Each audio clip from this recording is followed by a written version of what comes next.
واقعہ سلطان صلاح الدین ایوبی قسط نمبر 366 اپنا اسلامک اسٹوڈیو۔ ناظرین، قافلے والوں کو اگر گھوڑوں پر سوار ہونے کا موقع مل جاتا تو وہ زیادہ بہتر طریقے سے لڑ سکتے، مگر ان کے گھوڑے ابھی زینوں کے بغیر بندھے ہوئے تھے۔ وہ صلیبیوں کے گھوڑوں تلے روندے جا رہے تھے، ان میں بعض گر بھی رہے تھے۔ زیادہ تر نقصان قافلے والوں کا ہو رہا تھا۔ اس کی وجہ یہ بھی تھی کہ وہ عورتوں اور بچوں کو اپنے حصار میں لیے ہوئے تھے۔ وہ گھوم پھر کر نہیں لڑ سکتے تھے، مارکا پھیلتا بھی جا رہا تھا۔ ناظرین، قافلے میں 7-8 جوان لڑکیاں تھیں۔ ان میں اسکندریہ کی رہنے والی ایک رقاصہ بھی تھی جس کا نام رادی تھا۔ وہ اپنے پیشے سے اسی عمر میں متنفر ہو گئی اور حج کے لیے جا رہی تھی۔ اس کے ساتھ وہ آدمی تھا جس سے اسے محبت ہو گئی تھی۔ وہ اسی کے سہارے اپنے آقاؤں سے بھاگ آئی تھی۔ انہوں نے ابھی شادی نہیں کی تھی۔ ناظرین، دونوں نے فیصلہ کیا تھا کہ وہ مکہ معظمہ جا کر شادی اور پھر حج کریں گے۔ ناظرین، رادی رقاصہ تھی، اس لیے اس کا جسم پرتیلا تھا۔ کچھ دیر تک وہ اس آدمی کے ساتھ رہی جس کے ساتھ وہ حج کو جا رہی تھی۔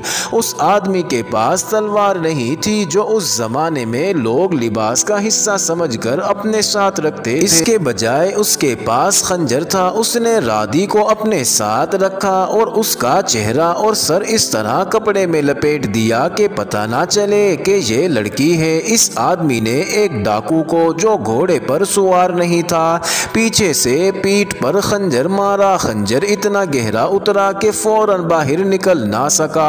ناظرین، ڈاکو نے گھوم کر اس آدمی کے پہلو میں برچی کی طرح تلوار گھونپ دی، پھر دونوں گر پڑے۔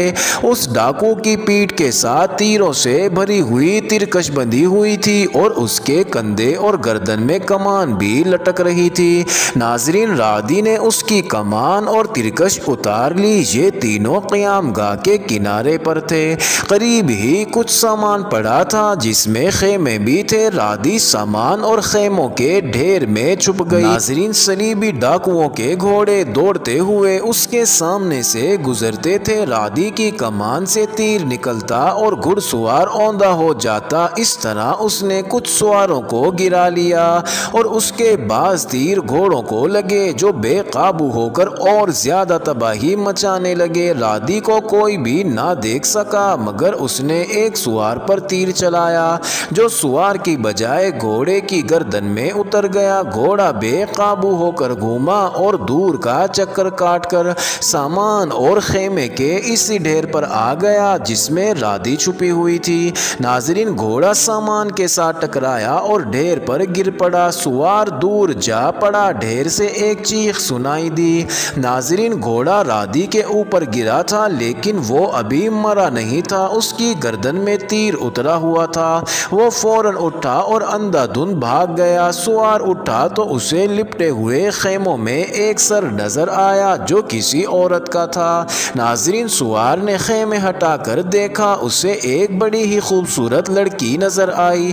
وہ اٹھنے کے قابل نہیں تھی اور وہ بے ہوش بھی نہیں تھی۔ صلیبی نے اسے اٹھایا تو وہ کراہنے لگی۔ اپنا اسلامک اسٹوڈیو کے معزز ناظرین، اب چلتے ہیں دوسری جانب۔ سلطان صلاح الدین ایوبی کے حکم کے 2 روز بعد حسام الدین ایک بحری جہاز میں اپنے کیبن میں بیٹھا ہوا تھا۔ دروازے پر دستک ہوئی۔ بری فوج کے دستے کا کمانڈر دروازہ کھول کر اندر آیا۔ اس کے ساتھ ایک آدمی تھا جس کا چہرہ اترا ہوا اور لاش کی طرح سفید تھا۔ صلیبی ڈاکوؤں نے بہت بڑے قافلے کو لوٹ لیا ہے، دستے کے کمانڈر نے حسام الدین سے کہا۔ یہ آدمی ان کی قید سے بھاگ آیا ہے، باقی اس سے سن لے۔ ناظرین، اس آدمی نے تفصیل سے بتایا کہ قافلے پر کس طرح حملہ ہوا تھا۔ ہم نے بہت مقابلہ کیا لیکن ہمارے گھوڑے زینوں کے بغیر بندھے ہوئے تھے، ورنہ ہم گھڑ سواروں کو کامیاب نہ ہونے دیتے۔ قافلے کے تھوڑے سے آدمی زندہ ہیں جو ڈاکوؤں کے قبضے میں ہیں۔ میرا خیال ہے کہ اب تک انہیں قتل کیا جا چکا ہوگا، میں بھی انہی قیدیوں میں تھا۔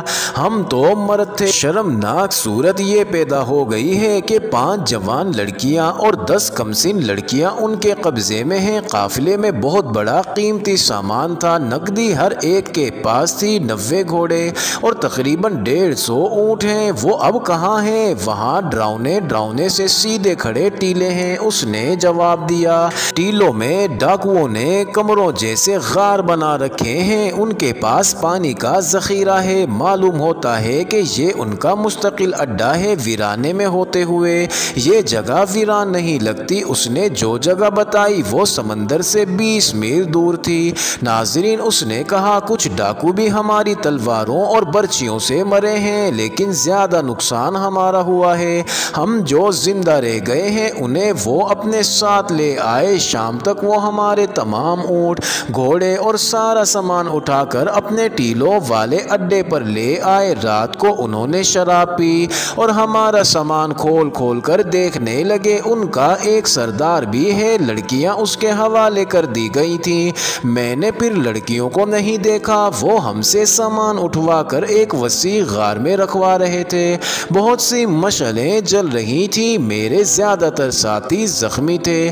میں نے انہیں بتایا کہ میں بھاگنے کی کوشش کرتا ہوں۔ ان میں سے کسی نے بتایا کہ اگر خیریت سے نکل جاؤ تو سمندر تک پہنچنے کی کوشش کرنا، وہاں اپنی فوج کی گشتی کشتی مل جائے گی، اس میں اپنے عسکری ہوں گے، انہیں بتانا کہ ہم پر کیا مصیبت ٹوٹی ہے۔ مجھے یاد آ گیا کہ ہم مصر کی سرحد سے نکل رہے تھے تو وہاں اپنے عسکری ملے تھے، انہوں نے ہمیں کہا تھا کہ راستے میں کوئی مشکل پیش آ جائے تو ساحل پر چلے جانا، وہاں سے تمہیں فوج کی مدد مل جائے گی۔ ڈاکو شراب میں بدمست ہوئے جا رہے تھے، ہم سامان اٹھا اٹھا کر غار میں رکھ رہے تھے۔ مجھے اندھیرے میں بھاگنے کا موقع مل گیا، ان ٹیلوں میں سے نکلنے کا راستہ نہیں ملتا تھا۔ 2 بار میں گھوم پھر کر وہیں پہنچ گیا جہاں سے بھاگا تھا۔ میں نے اللہ کو یاد کیا اور قرآن کی جو آیات یاد تھیں وہ پڑھنے لگا، اور آدھی رات کے بعد ٹیلوں کی گلیوں سے نکل آیا۔ سمندر کی سمت کا خیال نہ رہا، میں اندھا دھند چلتا رہا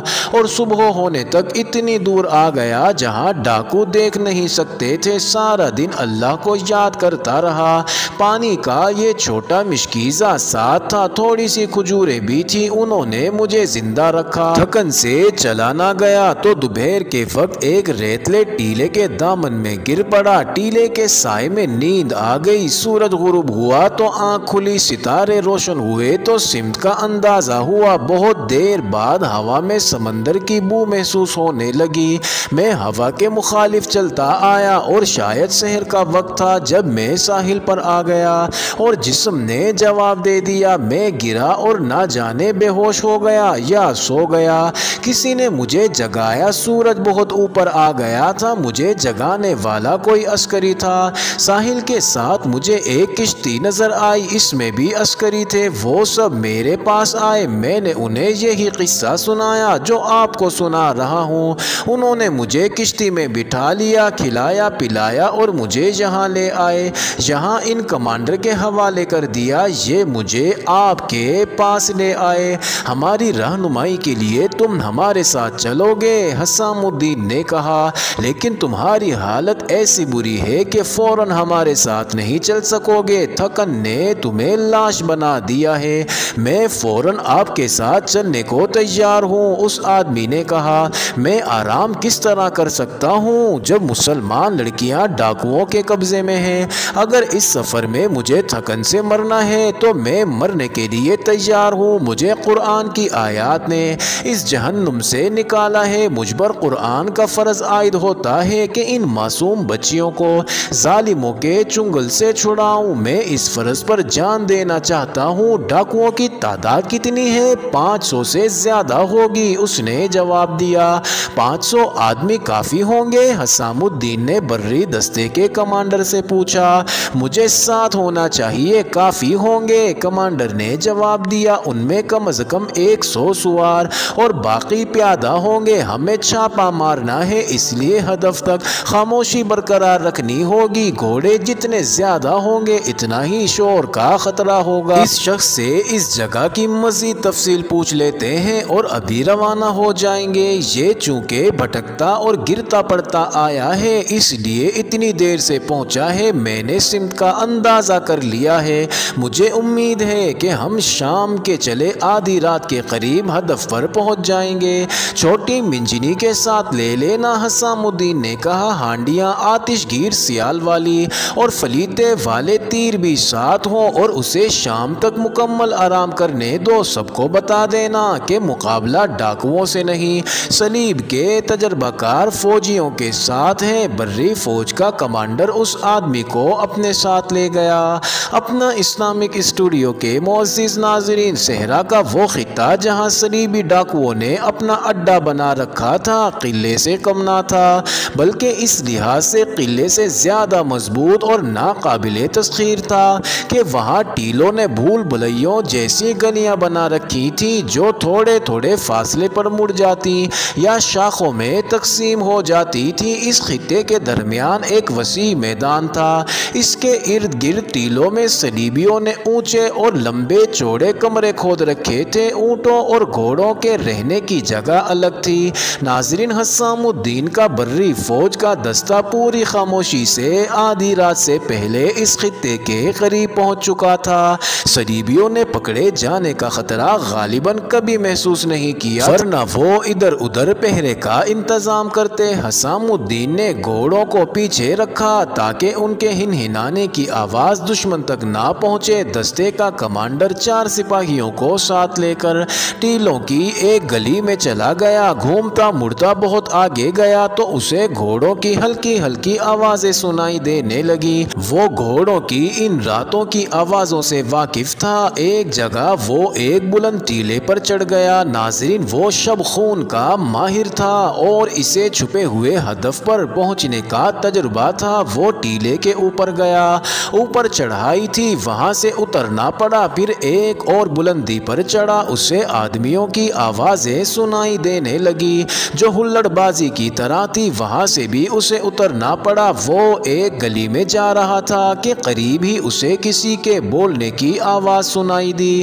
اس نے اپنے سپاہیوں کو اشارہ کیا اور سب اپنے ہتھیار تان کر ٹیلے کے ساتھ ہو گئے۔ ناظرین، آگے موڑ تھا، 2 آدمی باتیں کرتے موڑ مڑے۔ وہ شراب پیے ہوئے تھے جو ان کے لہجے سے ظاہر تھا۔ سپاہیوں سے 2-4 قدم آگے گئے تو پیچھے سے سپاہیوں نے تلوار ان کے پہلوؤں سے لگا دی۔ کمانڈر نے ان کی زبان میں جو فلسطینی، عربی اور عبرانی کی آمیزش تھی کہا کہ آواز نکالی تو مارے جاؤ گے۔ انہیں وہاں سے دور لے گئے۔ انہوں نے جان کے خوف سے بتا دیا کہ ان کے ساتھی کہاں ہیں اور ان تک کون سا راستہ جاتا ہے۔ ناظرین، مسلمان کمانڈر ان میں سے ایک کو اپنے ساتھ بلندی پر لے گیا جہاں سے وہ میدان نظر آتا تھا جہاں اس کے ساتھی جشن منا رہے تھے۔ کمانڈر نے اوپر سے دیکھا اور وہ حیران رہ گیا کہ اس بے رحم صحرا میں جو جہنم سے کم نہ تھا، ان صلیبیوں نے جنت کا منظر بنا رکھا۔ جہاں مسافر پیاسے مر جاتے تھے وہاں یہ لوگ شراب پی رہے تھے۔ ان میں سے کچھ ادھر ادھر بے سدھ پڑے تھے، بعض ٹولیوں میں بیٹھے گانے گا رہے تھے یا ہلڑ بازی میں مصروف تھے۔ ایک جگہ ایک لڑکی ناچ رہی تھی، مشعلیں اس طرح جل رہی تھی کہ ان کے ڈنڈے عمودی ٹیلوں میں گڑے ہوئے تھے۔ بہت سے اندر ہیں، صلیبی قیدی نے کمانڈر کو بتایا، وہ شراب پی کر بے ہوش پڑے ہوں گے۔ ایسا جشن صرف اس وقت منایا جاتا ہے جب کوئی بہت بڑا قافلہ لوٹا جاتا ہے۔ 3-4 راتیں جشن منایا جاتا ہے۔ تعداد کتنی ہے؟ 600 کے قریب ہوگی، اس نے جواب دیا۔ کمانڈر، ایک نائٹ ہے، وہ اس وقت لڑکیوں کے درمیان بدمز پڑا ہوگا۔ کمانڈر نے بلندی سے میدان کا جائزہ لیا۔ اسے مشعلوں کی روشنی میں جو کچھ نظر آ رہا تھا وہ اس نے دیکھ لیا، جو نظر نہیں آتا تھا وہ اسے صلیبی قیدی نے بتا دیا۔ وہ ایسے راستے معلوم کر رہا تھا جن کی ناکہ بندی کی جا سکے۔ اس نے اپنے قیدی کو ساتھ لیا اور وہاں سے اتر آیا۔